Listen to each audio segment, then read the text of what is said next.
cómo se toma ese desafío. Estefanía, muchísimas gracias por estar con nosotros. Bueno, precisamente vamos a seguir conversando de este tema, de este acuerdo, y vamos a tomar contacto con dos académicos. Uno de la Facultad de Gobierno de la Universidad del Desarrollo, Gonzalo Miller. Hola, Gonzalo, muy buenas tardes. Hola, ¿cómo estás? Y también saludamos al cientista político y doctor en estudios americanos, Nicolás Freire. Nicolás, también bienvenido a CNN Chile. Los dos, buenas tardes. Hola, Matilde, buenas tardes. Buenas tardes, Gonzalo. Bueno, lo primero, ¿ustedes creen que políticamente este acuerdo al que han llegado los partidos de oficialismo cambia de alguna manera la percepción del votante frente al próximo plebiscito, Nicolás? Yo creo que efectivamente es un acuerdo que tiene dos sentidos. Un sentido técnico, es decir, recoge un poco el guante, pero que también ha venido diciendo el presidente de la República, que este borrador tiene aspectos mejorables. Sobre todo el socialismo democrático se ha hecho hincapié en aquello. Y por lo tanto técnicamente recoge aquello y de alguna manera reinterpreta las mejoras previamente. Pero también tiene, por supuesto, como se ha dicho, una finalidad electoral y que es cobijar, digámoslo así, a aquellos sectores más moderados que sentían la necesidad para convencerse de votar por el apruebo, entender que hay una predisposición política en tener claro cuáles van a ser las mejoras que deben hacerse a esta nueva Constitución, en el caso de aprobarse, a partir del 5 de septiembre en adelante. Ahora, también ahí hay un riesgo, porque como se dice, la sábana es corta cuando tú intentas cobijar sectores más moderados. Evidentemente hay otros más ultrones, por decirlo muy coloquialmente, que quedan incómodos, es lógico, frente a aquella promesa no más radical de hay que aprobar por aprobar. Y creo que ahí, a lo mejor me estoy adelantando, es donde se inserta esa frase. Ahí perdimos un poco la comunicación con Nicolás, se nos interrumpió. Nicolás, justo lo último que estabas diciendo. Del Partido Común. Se nos... no sé si ustedes me escuchan. Sí. Sí, esta sábana justamente es corta, ¿no? Coloquialmente hablando. Entonces, cuando tú cobijas determinados sectores más moderados, descubres un poco aquellos que son, yo decía coloquialmente, un poco más ultrones, que quieren aprobar por aprobar, pero que siempre no reconocen se busca crecer la hacia el necesidad de centro. mejora. Claro, justamente, yo creo que en esa línea va, en buscar hacia el centro aquellos indecisos que se encontraban justamente en la condición de aprobar, necesitando saber cuáles son las mejoras que hacer a este texto. Gonzalo, ¿cómo lo ves tú? ¿Esto puede movilizar efectivamente o dar certeza al electorado? Yo creo que tiene sentido respecto de lo que ya había hecho el presidente Boric hace 2 o 3 semanas atrás, ¿no? Cuando abrió la puerta a decir de que era mejorable la nueva Constitución y que incluso habría que quizá avanzar en una conversación sobre reformas, ¿no? Que fue ya resistido en esa época por los mismos que están resistiendo hoy día. ¿Qué es lo complejo de esa estrategia, ¿no? Porque primero que hay un cambio de estrategia, ¿no? Nunca es bueno cambiar de estrategia. O sea, pasamos de que hay un texto, una Constitución que era buena, ¿no? Y que había que leerla y que el propio presidente la autografiaba para que las personas la leyeran, a una que hoy día tiene fe de ratas, ¿no? Como dice alguien en los libros. O sea, que si bien usted la puede leer, no va a ser tan así. ¿Genera cierta confusión entre la gente de la prueba? Sí, la genera, ¿no? Lo veíamos en lo que explicaban los propios presidentes de los partidos que están detrás de la opción de la prueba, porque dice, bueno, ahora hacemos campaña con el texto y con las reformas comprometidas, ¿cómo lo hacemos? Porque tenemos que mostrar ambas. Claro, pero hay algo que no existe, porque las reformas todavía tienen que pasar por un Congreso, por el Parlamento, donde de todas maneras necesitan a la oposición para sacarlo adelante. Hay una confianza de que esto interpreta lo que la oposición también querría. ¿A ti te parece, Gonzalo, que es así? Ahí, Matilde, un reconocimiento, porque es un mensaje confuso, ¿no? Por decirlo en positivo, es un mensaje mixto, ¿no? Por un lado, dice, este texto es bueno, apruébelo, y por otro lado dice, bueno, pero si usted hay cosas que no le gustan, estamos dispuestos a reformarlas. Y entramos en otra conversación, la capacidad para reformarlas o no. Pero genera esa sensación de confusión al interior de las fuerzas propias. Lo dice bien Nicolás. Quizá a la gente que quiere aprobar a seca le empieza a molestar un poco porque se empieza a mover la conversación hacia reconocer de que había cosas que hay que cambiar derechamente, porque hay varias de las cosas que se acuerdan que implican reformas, ¿no? O sea, cambios en el texto. Y también le da una oportunidad a la oposición, a la gente que está con el rechazo, a decir, bueno, algo de razón teníamos, ¿no? Porque el propio presidente y los propios partidos reconocen de que había cosas que había que cambiar, reformar o mejorar. Nicolás, ¿tú ves efectivamente que en estos cambios habría que mostrarlos, por ejemplo, en la franja, en la campaña, hacer campaña explicándole a la gente que estos son los acuerdos que se llegan, pero que tampoco se pueden comprometer porque todavía no existen? Yo creo que efectivamente esto va a requerir un ajuste comunicacional, ¿no? Obviamente yo diría, la potencialidad de seguir con dos tipos de campaña, con la que se tiene en virtud del apruebo y el texto, pero también una campaña distinta en donde se enfoque justamente en decir, mira, y como dijimos que era mejorable, se puede mejorar. Pero aludiendo también a algo que decía por ahí Gonzalo, yo creo que también esto pone en una cancha que estaba bien revuelta. Esto permite salir jugando frente a lo siguiente. Buena parte de las encuestas, o mejor dicho, de las encuestas, buena parte de la ciudadanía, de los chilenos, ha coincidido en el hecho de que no le gusta ni la que tenemos, que habría que mejorarla o reformarla, ni la nueva, que habría que mejorarla. Entonces, en ese sentido, yo creo que es una buena jugada y que de alguna manera también pone la pelota en el otro lado de la cancha. Es decir, ahora, aquellos que están por el rechazar para reformar, es muy probable que en las próximas semanas lleguen a una jugada parecida, es decir, porque finalmente los pone, entre comillas, en aprieto, en el sentido de que, bueno, si se quiere buscar el centro, aquí el apruebo para mejorar encontró una fórmula discutible. Yo suscribo todo también lo que ha dicho Gonzalo, que esto genera algunas tensiones, pero creo que también pone una presión importante en aquellos sectores del rechazo para reformar, que ahora se van a ver obligados a comunicacionalmente también adoptar otras estrategias, pero quizás llegar a acuerdos similares. Y ahí también habrá que ver qué es lo que se propone desde el otro lado del pasillo, como dicen en Estados Unidos. Por lo pronto, Gonzalo, al sector de la derecha, ¿estaría, tú crees, los votos para aprobar este acuerdo al que se llegó? En el caso de Chile Vamos y en general más transversalmente, las personas que están por el rechazo, que es bastante más que Chile Vamos, ¿no? Bastante más que la derecha tradicional, están observando primero el efecto que tiene en la opinión pública. ¿Cómo son recibidas este acuerdo y esta oferta, ¿no?, de reforma?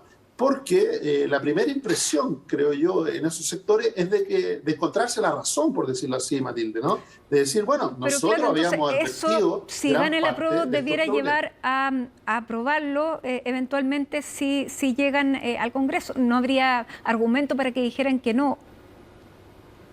Yo creo que tendríamos que ver cómo se materializan esas reformas, pero, por ejemplo, por poner una, ¿no?, la que delimita la justicia, la doble justicia, en el sentido de que eso atenta contra la igualdad de derechos, obviamente que está en el corazón del mensaje del rechazo y las personas que están detrás de él están de acuerdo con eso, ¿no? Obviamente que están de acuerdo con que el hecho de que existan dos justicias de alguna manera resiente fuertemente la igualdad ante la ley de todos los chilenos.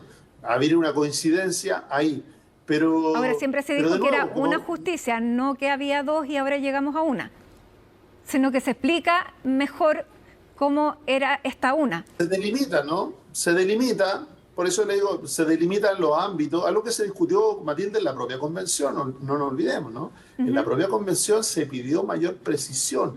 De hecho, se votó, que lo mismo que está hoy día en el apruebo, se votó en la convención y fue rechazado, que es que las materias penales y otras quedaran fuera, sino que quedara más acotada la justicia en materia de plurinacionalidad, ¿no? En materia de los pueblos originarios quedaba más delimitada. Ahora se ofrece para después. De nuevo, y tiene un punto Nicolás, aquí lo que va a quedar en juego es la credibilidad de eso, ¿no? Es la credibilidad de que eso se arregle después.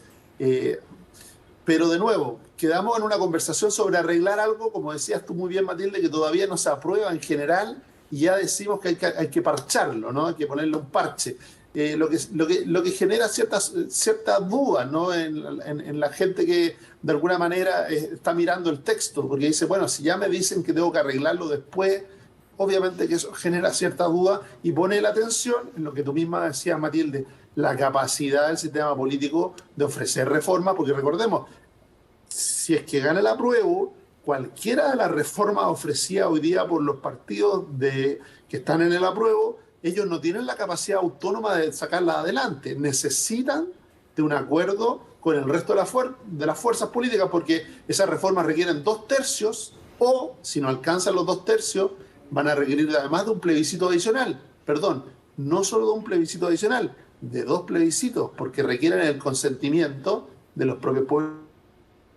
Claro, Nicolás, y ahí está también el riesgo de que la derecha en el Congreso, si es que efectivamente gana el apruebo, se enfrente a este texto con las modificaciones y diga, sí, pero nosotros queremos más para poder darles este voto. Ahí se tendría que abrir una negociación que no sé si estuvo evaluada también en estas conversaciones que sostuvieron los partidos oficialistas.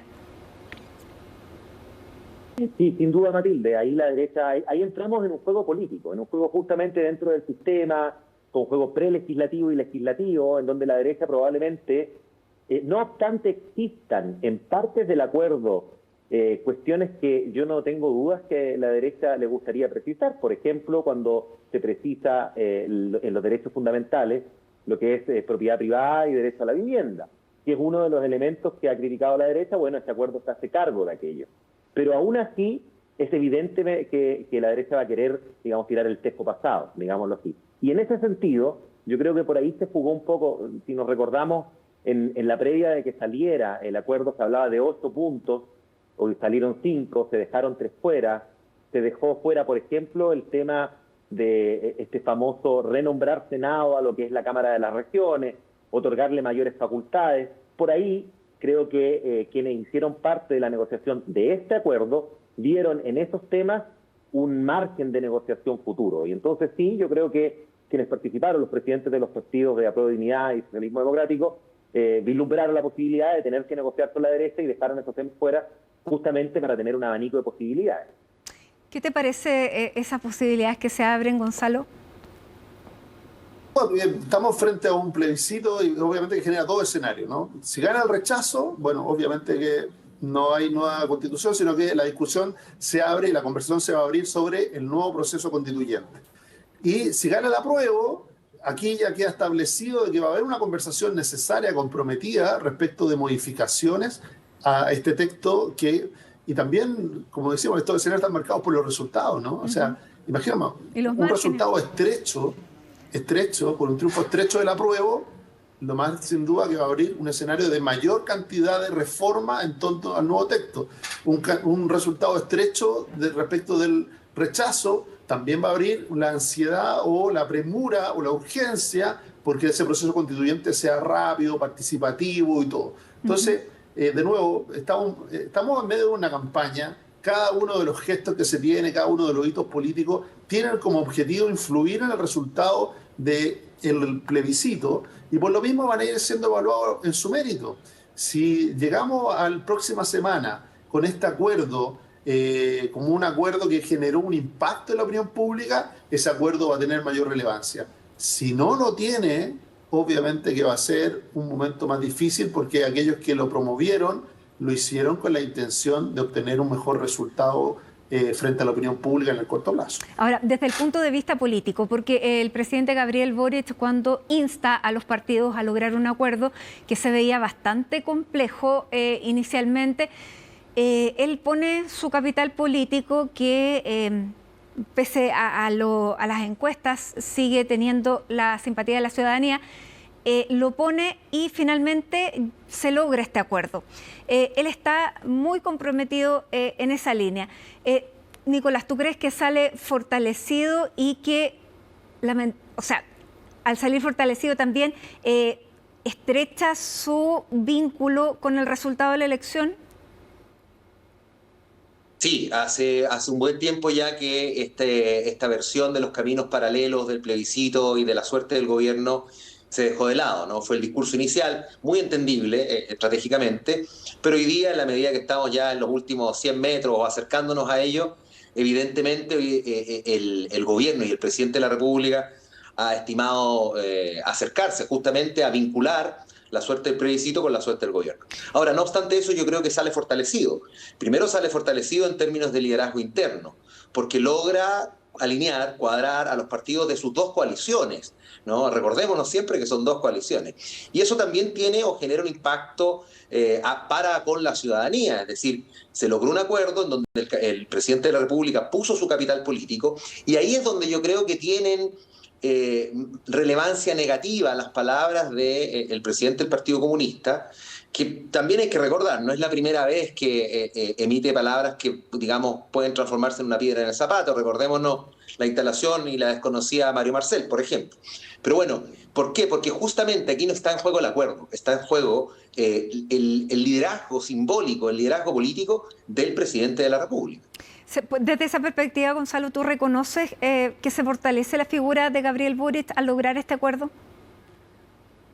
Yo creo que eso lo vamos a conocer prontamente, porque aquí lo que juega es su majestad la expectativa, ¿no? Los partidos entraron con una expectativa de acuerdo, como bien lo menciona Nicolás. Cada partido llevaba entre 8 y 10 referencias, algunas comunes, otras no. Es decir, reformas que eran necesarias.